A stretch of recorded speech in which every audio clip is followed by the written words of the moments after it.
Sakamoto. Ele que é superintendente de fraude no Itaú, né, uma das instituições mais valiosas desse momento no Brasil, o banco privado mais valioso, e está entre uma das marcas mais valiosas ali do mercado mundial. Seja bem-vindo. Para vocês terem uma empresa parceira que foca em cliente de sempre. O que é para vocês? Em geral, pessoal, só para a gente aquecer os motores aí. Hoje, orientando suas estratégias, quando a gente pensa em cliente no centro, a gente pensa em primeiro satisfazer e atender uma necessidade do que qualquer propósito financeiro. Com cliente no centro, na posição de cliente, o que a gente espera, por exemplo, de um parceiro como a QC, é que exista ali uma colaboração, que exista um entendimento de necessidade, de dores, de desejos, e que exista aí uma consistência em atender com excelência e de maneira sustentável toda a necessidade que o cliente tiver, assim como a gente enxerga o relacionamento com um parceiro como vocês. Para influenciar nesse processo de vocês em relação a essa experiência de vocês enquanto clientes? Ter uma boa engenharia de valor. Não basta você desenvolver uma solução, um produto, um serviço e entregar para o teu cliente. Mas hoje o cliente ele não aguenta mais esperar um prazo tão longo para capturar valor. O que é valor para o cliente? Como é que você divide o teu produto, a tua solução em entregas de valores? O mercado tem uma dificuldade gigante, e nós ainda também, com os nossos desenvolvimentos próprios, estamos aprendendo com isso. Aonde eu corto as minhas entregas para dizer, aqui eu tenho valor? Os clientes, eles hoje o mercado não permite a gente esperar e ter tanta tolerância para capturar valor. A dinâmica não permite. E um dos grandes desafios, no meu modo de ver, que vale para todas as indústrias, setores e especificamente aqui onde a gente atua, é enxergar exatamente o que é valor. Na minha experiência prática, que eu vejo muitas situações em que tem uma entrega que não captura valor e tem outras entregas que já tinha valor para ser capturado muito antes do que foi entregue. Esse trabalho não é comercial que vai fazer. E para mim esse é um ponto extremamente importante. Ulisses, continuando com você, queria só se aproximar um pouquinho do microfone para responder. Essa mudança também do Itaú e do cliente no centro. Como uma área técnica, a gente sabe que vocês trabalham há muito tempo, qual a dica que você daria para esse conceito de cliente no centro, que a gente está falando aqui agora, e sendo uma equipe técnica na visão do Itaú? A estratégia ele mude. A Nath comentou bem aqui essa parte da empatia, do entendimento. A partir do momento que você dirige a sua estratégia e tudo que você faz pensando no cliente, você amplia a tua perspectiva de como você vai atender. O que eu quero dizer com isso? Compartilhando experiências próprias. Quando você pensa no cliente, você vai pensar nos momentos bons e nos tão bons, na satisfação e nas frustrações. Quando você começa a pensar e executar dessa maneira, você cobre numa perspectiva muito mais ampla, muito mais rica e consegue se antecipar para tudo que pode acontecer. Na prática, quem trabalha com produtos, processos, serviços, tende sempre a desenhar algo pensando no caminho feliz, naquela solução que vai atender a necessidade. E a realidade é diferente. A gente vê que na maioria dos casos, a menos que você tenha um processo de construção, de desenho que seja muito preciso, o que você vai entregar ele não vai atender necessariamente da maneira que o teu cliente espera. E isso vai gerar uma frustração. Então pensar e se antecipar a essas frustrações é uma parte essencial que pode fazer toda a diferença em tempo, dinheiro, eficiência, satisfação e fortalecimento de relação. Mas lá no Itaú, a gente começou a olhar para o cliente, inclusive em áreas como prevenção, como driver principal das nossas ações. Automaticamente a gente deixou de pensar, por exemplo, prevenção como segurança, de que tudo vai dar certo, eu vou proteger o cliente, e começamos a pensar nas jornadas infelizes. E se for um cliente bom e eu estiver atritando muito? E se for um cliente sendo vítima e eu não estiver atuando? E isso faz com que você haja de maneira premeditada e antecipada em relação a tudo que você está fazendo. E qualidade, no meu modo de ver, é fazer bem feito na primeira vez. Nath, tem com outros clientes, não só nós ali no Itaú. Acho que a área operacional é uma área hoje que ela é essencial em relação à eficiência, à proatividade, Os clientes, eles estão esperando que a solução ela venha de uma maneira eficiente. E quem está operacionalizando os produtos, os serviços, são vocês. Então, olhar com um olhar crítico para o que vocês estão fazendo para as esteiras operacionais e procurar evoluir, vocês estão automaticamente aportando valor para o cliente na ponta final, cada vez que vocês fazem isso. E hoje, quando a gente fala de operação, a gente está falando aqui de dados, analytics, inteligência artificial bastante, automação. Vocês não precisam esperar um feedback de cliente para poder propor e identificar oportunidades de evolução nas esteiras operacionais. Uma outra frente, aí já confidenciei isso algumas vezes, estive fora do país 4 anos. Quando eu retornei aqui, uma das coisas que mais me chamou a atenção na ClearSale é a capacidade analítica da equipe. Eu reputo, sem conhecer a cozinha de vocês, que hoje vocês estão formando dos melhores cientistas de dados e analistas de dados do mercado. A qualidade das propostas, das interações, dos business cases que vem da ClearSale é muito alta. Numa dessas oportunidades, até perguntei qual era a mágica que vocês estavam fazendo, que em tão pouco tempo estava saindo muita gente super qualificada nessa área. Dados e analytics, vocês, é o core business de vocês, ou um dos core business, e aí tem oportunidade para nadar de braçada. Eu acho que daí interpretar o dado, evoluir o dado, modelar o dado com ou sem inteligência artificial generativa é algo que está totalmente no alcance de vocês. E os clientes, muitos, ou não têm essa capacidade, ou têm essa capacidade, mas não têm o insumo que vocês têm, ou às vezes têm os três, mas não conseguem priorizar isso e colocar no timing que precisa. Então acho que essa é uma frente importantíssima. E a última, não menos importante, mas que faz toda a diferença para quem está sendo atendido num relacionamento, numa parceria como a que a gente tem com vocês, é o pós-venda. Não basta só entregar e virar as costas. Ter aquele acompanhamento permanente, principalmente nos momentos de desafio, de problema, de frustração, de insatisfação, é essencial. E acho que isso é uma coisa que vocês fazem bem, tanto na visão comercial quanto pós-venda. Então eu não destacaria, ou não deixaria de destacar essas 3 áreas adicionais dentro de todas as outras que estão fazendo todo o trabalho de backstage. Cliente, fornecedor, relação de parceria, uma relação aberta, uma comunicação transparente. Como que é para vocês essa questão de ter um parceiro estratégico com uma conversa tão aberta e como a gente pode ser melhor nessa conversa transparente, seja de dados, de soluções, dia a dia, problemas? Como que é para vocês essa experiência com a gente? Transparência, ela só vem com sinceridade. Sinceridade vai gerar confiança, como a Nath falou. E confiança vai fazer toda a diferença no relacionamento, médio e longo prazo. Então ele está ali no pilar. Comunicação, eu costumo dizer isso para minhas próprias equipes. Eu não conheço nenhuma equipe, nenhuma parceria que foi bem sucedida com uma comunicação ruim. Não conheço. Mas não ter uma boa comunicação é certeza de fracasso. Agora, ter uma boa comunicação não necessariamente significa que é sucesso.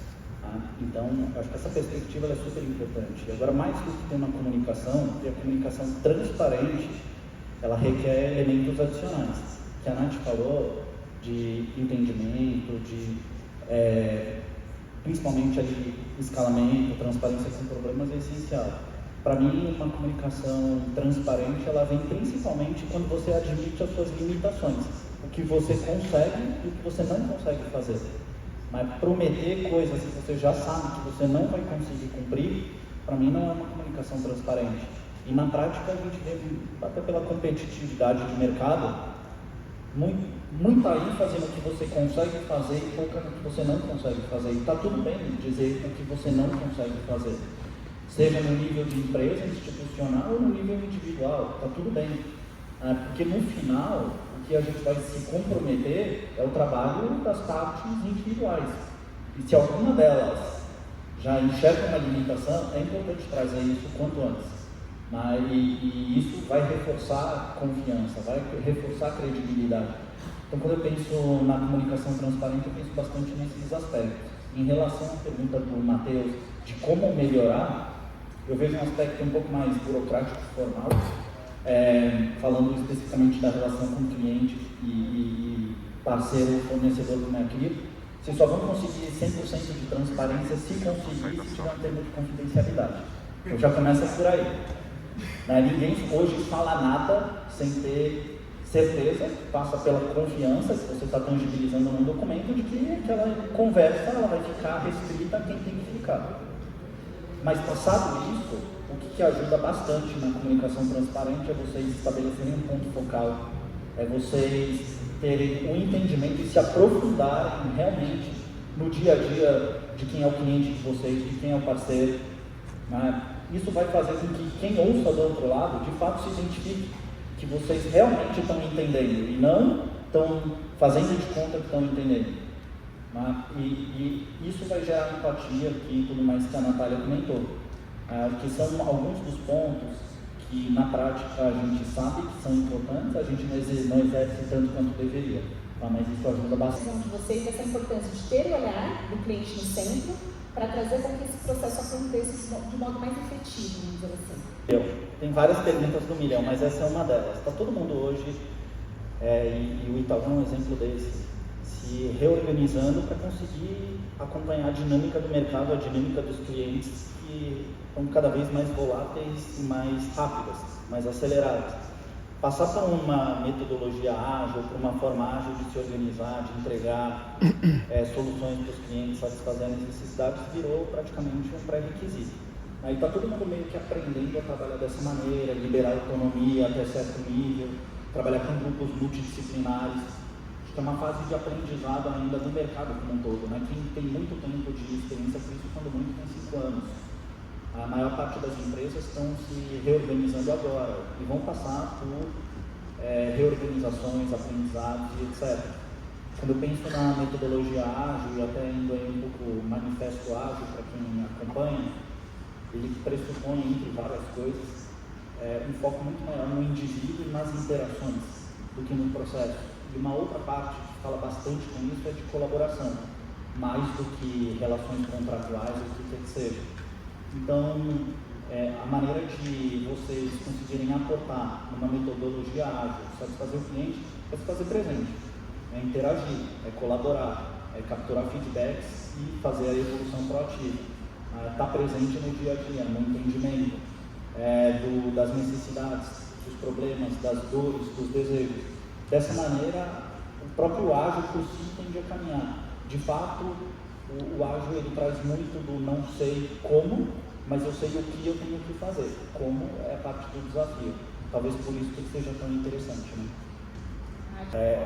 Do ágil e da experimentação. A gente fala muito do fail fast and small. O que é? Testa rápido, se fracassar, fracassa, mas pequeno. Então procurem fazer pilotos controlados, provas controladas, testes, né? Não sair com Big Bang, principalmente num cenário que tem bastante incerteza. A gente aprendeu algumas coisas conceituais, outras a gente aprendeu na prática. O que vocês poderiam dizer para esses líderes que estão escutando sobre cliente no centro? Como que faz isso para toda a equipe? Como que cascateia toda essa informação de tudo que a gente está falando aqui?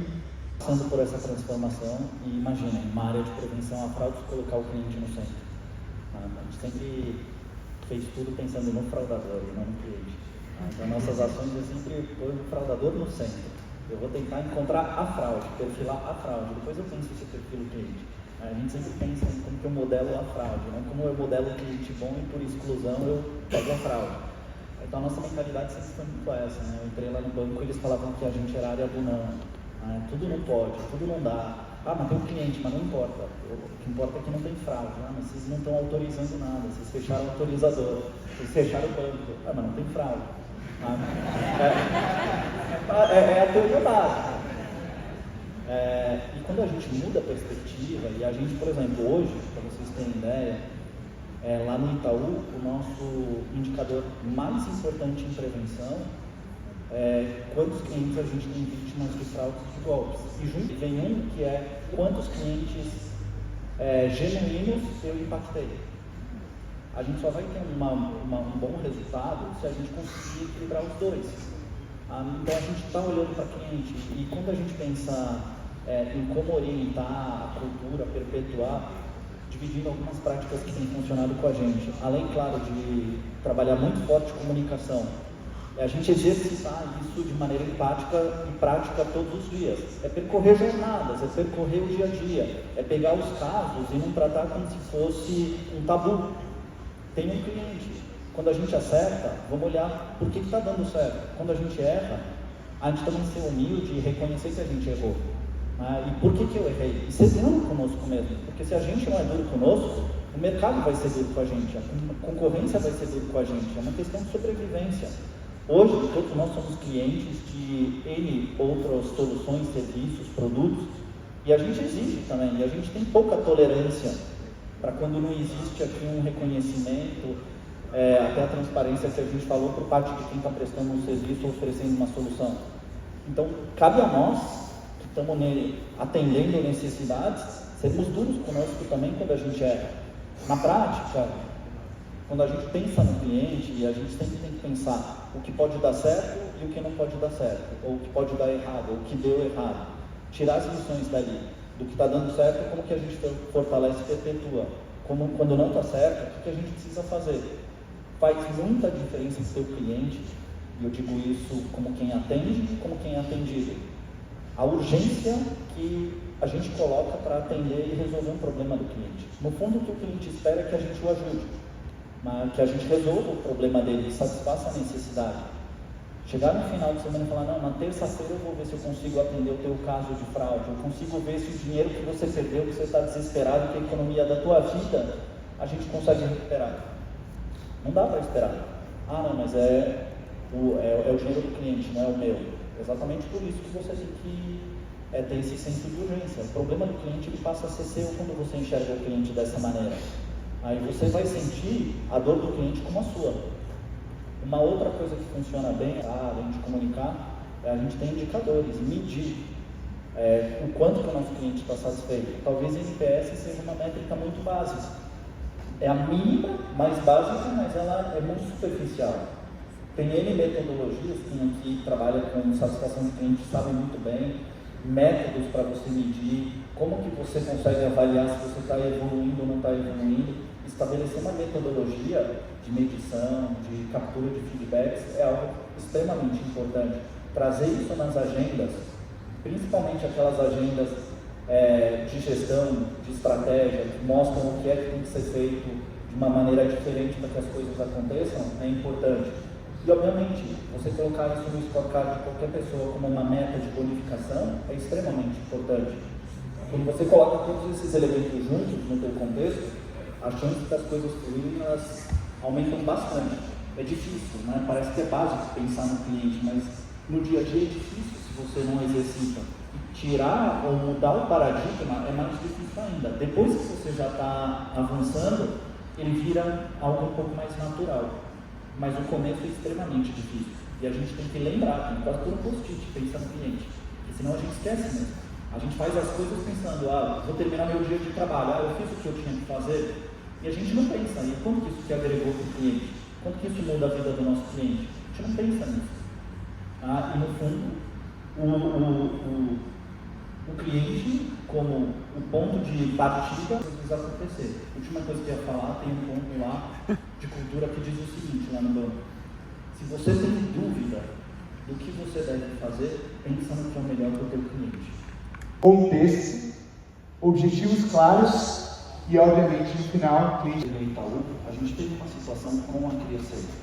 O que acontecia, basicamente, a gente derivava por uma mesa de operação toda a concessão de cartão de crédito e tudo que a gente tinha dúvida se era ou não era o cliente ou a fraudadora, a gente derivava para uma mesa de vocês.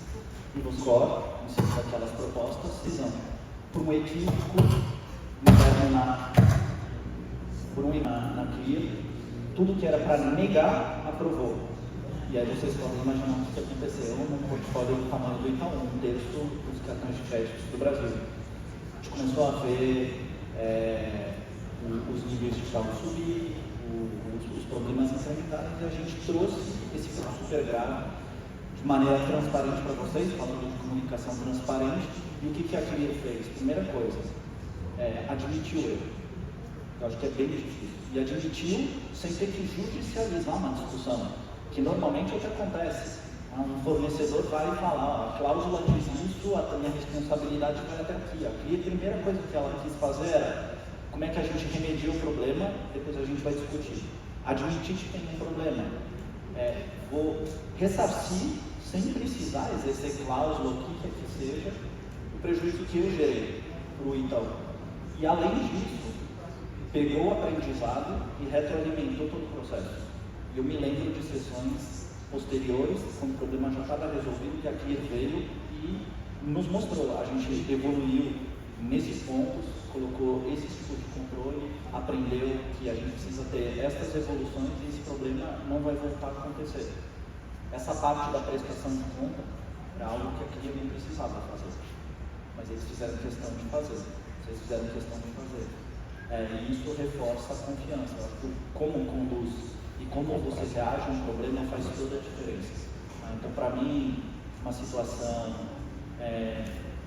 não tão positiva, mas que no final reforçou credibilidade, reforçou vínculo. Hoje eu particularmente tenho bastante tranquilidade de confiar na Clear, porque eu sei que se alguma coisa sair errada, a postura que a gente vai ter, o acolhimento e o atendimento que a gente vai ter vai ser desse tipo. Então, só para dar um exemplo real, inclusive com vocês, né?